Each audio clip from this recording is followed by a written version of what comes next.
ರಾಷ್ಟ್ರ ಸಿದ್ದರಾಮಯ್ಯನಿಗೆ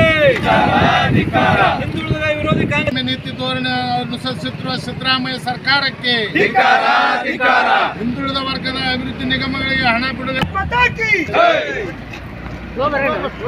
ಕಾಂಗ್ರೆಸ್ ಸರ್ಕಾರಕ್ಕೆ ಹಿಂದುಳಿದವರಿಗೆ ಅನ್ಯಾಯ ಮಾಡುತ್ತಿರುವ ಕಾಂಗ್ರೆಸ್ ಸರ್ಕಾರಕ್ಕೆ ಭಾರತ್ ಮಾತಾಕ್ಕೆ ಭಾರತೀಯ ಜನತಾ ಪಕ್ಷ ಜನಪರ ಹೋರಾಟಕ್ಕೆ ಹಿಂದುಳಿದ ವರ್ಗದ ವಿರೋಧಿ ಸಿದ್ದರಾಮಯ್ಯನಿಗೆ ಒಬಿಸಿ ಸಮುದಾಯಕ್ಕೆ ಅನ್ಯಾಯ ಮಾಡುತ್ತಿರುವ ಕಾಂಗ್ರೆಸ್ ಸರ್ಕಾರಕ್ಕೆ ಒಬಿಸಿ ಸಮುದಾಯಕ್ಕೆ ಅನ್ಯಾಯ ಮಾಡುತ್ತಿರುವ ಕಾಂಗ್ರೆಸ್ ಹಿಂದುಳಿದ ವರ್ಗದ ವಿರೋಧಿ ಡಿಕೆ ಶಿವಕುಮಾರನಿಗೆ ವಿರೋಧಿ DK ಶಿವಕುಮಾರನಿಗೆ ತೊಲಗಿಸಿ ತೊಲಗಿಸಿ Congress ತೊಲಗಿಸಿ ತೊಲಗಿಸಿ ತೊಲಗಿಸಿ Congress ಹಟಾವ್ down down Congress down down down Congress down down Congress down down Congress down down Congress down down Congress down down Congress ಸರ್ಕಾರಕ್ಕೆ ಒಬಿಸಿ ವರ್ಗಕ್ಕೆ ಅನ್ಯಾಯ ಮಾಡುತ್ತಿರುವ ಕಾಂಗ್ರೆಸ್ ಸರ್ಕಾರಕ್ಕೆ ವಿರೋಧಿ ಸಿದ್ದರಾಮಯ್ಯನಿಗೆ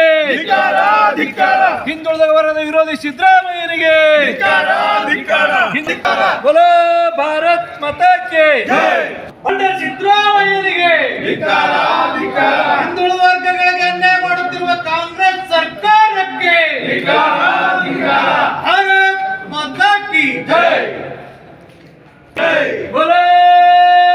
ಭಾರತ್ ಮಾತಾಕ್ಕೆ ಬೋಲೋ ಭಾರತ್ ಮಾತಾಕ್ಕೆ ಹಿಂದುಳಿದ ವರ್ಗಕ್ಕೆ ಅನ್ಯಾಯ ಮಾಡುತ್ತಿರುವ ಸಿದ್ದರಾಮಯ್ಯನಿಗೆ ಭಾರತೀಯ ಜನತಾ ಪಕ್ಷ ಜನಪರ ಹೋರಾಟಕ್ಕೆ ಭಾರತೀಯ ಜನತಾ ಪಕ್ಷ ಜನಪರ ಹೋರಾಟಕ್ಕೆ ಕರ್ನಾಟಕದಲ್ಲಿ ಹಲವಾರು ನಿಗಮಗಳಿದಾವೆ. ಇವತ್ತು ಹಲವಾರು ನಿಗಮಗಳಿಗೆ ಸುಮಾರು 1600 ಕೋಟಿ ರೂಪಾಯಿ ಬಜೆಟ್ ನಲ್ಲಿ ಬಿಡುಗಡೆ ಮಾಡ್ತೀವಿ ಅಂತ ಹೇಳಿದಂತ ಸರ್ಕಾರ ಕೇವಲ 56 ಕೋಟಿ ರೂಪಾಯಿ ಬಿಡುಗಡೆ ಮಾಡಿದ್ದು ಸತ್ಯ ಸಂಗತಿ. ಇವತ್ತು ಸುಳ್ಳು ಹೇಳಿ ಇವತ್ತು ಕರ್ನಾಟಕ ರಾಜ್ಯವನ್ನ ಆಡಳಿತ ಮಾಡುತ್ತಿರುವ ಕಾಂಗ್ರೆಸ್ ಸರ್ಕಾರದ ವಿರುದ್ಧ ಇವತ್ತು ರಾಜ್ಯಾದ್ಯಂತ ನಾವು ಜಿಲ್ಲಾಧಿಕಾರಿಗಳಿಗೆ ಮನವಿಯನ್ನು ಕೊಡ್ತಾ ಇದ್ದೀವಿ. ನಮ್ಮ ಭಾರತೀಯ ಜನತಾ ಪಾರ್ಟಿ ಗದಗ ಜಿಲ್ಲಾ ವತಿಯಿಂದ ಮಾನ್ಯ ಜಿಲ್ಲಾಧಿಕಾರಿ ಮುಖಾಂತರ ಒಂದು ಮುಖ್ಯಮಂತ್ರಿಯವರಿಗೆ ಒಂದು ಮನವಿ ಪತ್ರ ಸಲ್ಲಿಸುತ್ತಿರುತ್ತೆ. ಮನವಿ ವಿಷಯವನ್ನು ನಾನು ಇವತ್ತು ಅಹಿಂದ ಹೆಸರಿನಲ್ಲಿ ಅಧಿಕಾರಕ್ಕೆ ಬಂದಿರತಕ್ಕಂಥ ತಾವು ಹಿಂದುಳಿದ ವರ್ಗ ಜನರ ಆರ್ಥಿಕ, ಔದ್ಯೋಗಿಕ, ಕೃಷಿ ಮತ್ತು ಶಿಕ್ಷಣಕ್ಕಾಗಿ ನಿಗಮಗಳಿಗೆ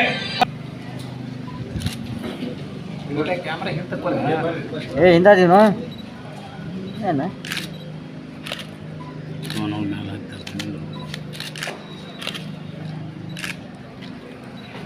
बोलो भारत